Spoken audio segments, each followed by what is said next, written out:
Hi, is it hot enough for you? That's one of the phrases we use in English to jokingly talk about hot weather. Right now in Ontario, Canada, we're in the middle of a heat wave. It's going to be over 30 degrees for about 3 or 4 days straight.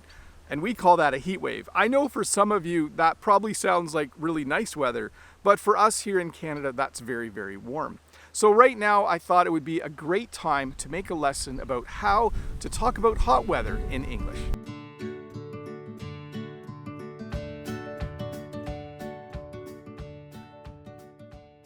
Well, welcome to this English lesson where I'm going to help you learn how to talk about hot weather in English. The sun is kind of beating down on me right here, and it certainly is a hot day. Usually, I'm inside working on my computer in the air-conditioned house, and Jen is outside working in the heat of the day on the farm. And sometimes she'll come in and she'll say, "Wow, it's a hot one out there." This is a very common phrase in English when someone comes in from the outside and has experienced extremely hot weather and wants to tell someone else that it's hot. You will often hear English speakers come into a nice air-conditioned place and say to someone else, "Wow, it's a hot one out there." Another phrase we use in English to describe a hot day is to say it's a scorcher, or we might say it's a real scorcher. It's certainly a real scorcher today. The sun is very intense, and it's also a little bit windy, which is a good day for making hay. There is another English phrase, you need to make hay when the sun shines.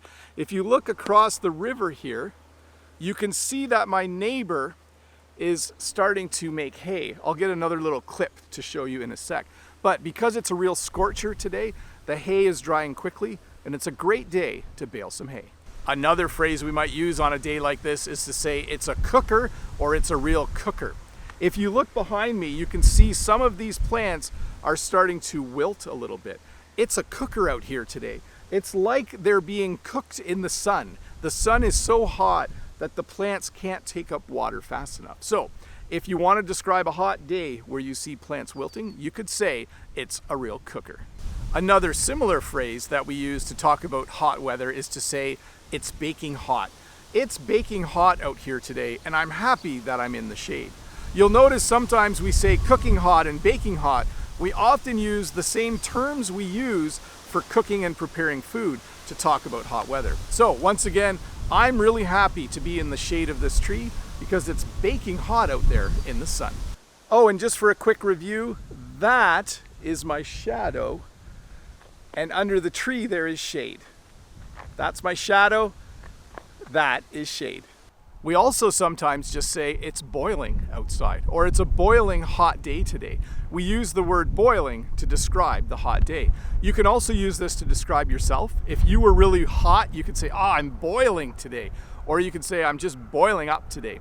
And you do know what boiling is, right? When you put a pan on the stove with water in it, eventually the water will boil. Or maybe if you put a kettle on for tea, eventually the water will boil. So again, we do use a lot of the same words and phrases that we use in the kitchen when talking about cooking and baking to talk about hot weather. So it's definitely boiling hot out here today. So I don't have a sidewalk to show you because I live out in the country, so I'll have to put a picture of one up here.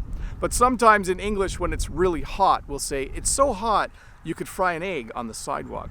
Now, of course, we're exaggerating. I don't think it ever actually gets that hot, but there are certainly some days in the summer where people probably wonder, is it hot enough that I could fry an egg on the sidewalk?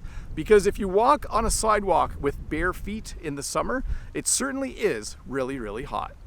So we talked about using cooking and baking to talk about hot weather. We also say things like this, it's like an oven out there, or it's an oven out there. I know a few weeks ago we had a heat wave as well, and I came in and I was sweating buckets. When you're sweating buckets, you're just sweating a lot. And I said to Jen, it's like an oven out there. It was so hot. I think on that day it was 33 degrees Celsius. That's a little too hot for Bob the Canadian. We sometimes describe a hot day by saying it's burning hot. It is burning hot today. On a burning hot day, things like the steering wheel on my tractor, because they are black, get hot to the touch. When I touch the steering wheel, I feel like I should go put gloves on because the steering wheel is hot to the touch. On a burning hot day, if I was to say that today is burning hot, things like my steering wheel get really, really hot to the touch. When we talk about hot days, besides heat, there's also humidity. Humidity is water moisture in the air, and it can make it kind of uncomfortable. Because I live close to the Great Lakes, and because there are lots of bodies of water in Ontario, we have very humid weather in the summer. So it's just very muggy and sticky. Those are two more words we use to describe a hot day when the humidity is really high. It's kind of a muggy day today. It's a very sticky day today. It's just not very enjoyable. And then there's a little phrase we say jokingly to each other on a hot, muggy day. We'll sometimes say, you know, it's not the heat, it's the humidity. And it's just kind of this funny phrase that we use to bug each other or to make each other smile or laugh when we're talking about days like this one, where the humidity is really high and where the temperature is reaching almost 34 degrees Celsius. Well, thank you so much for watching this English lesson, and I hope you learned a few more phrases to talk about hot and muggy weather in English. Remember, if this is your first time here, don't forget to click that red subscribe button there and give me a thumbs up if this video helped you learn just a little bit more English. And if you have a little bit more time, why don't you stick around and watch another English lesson.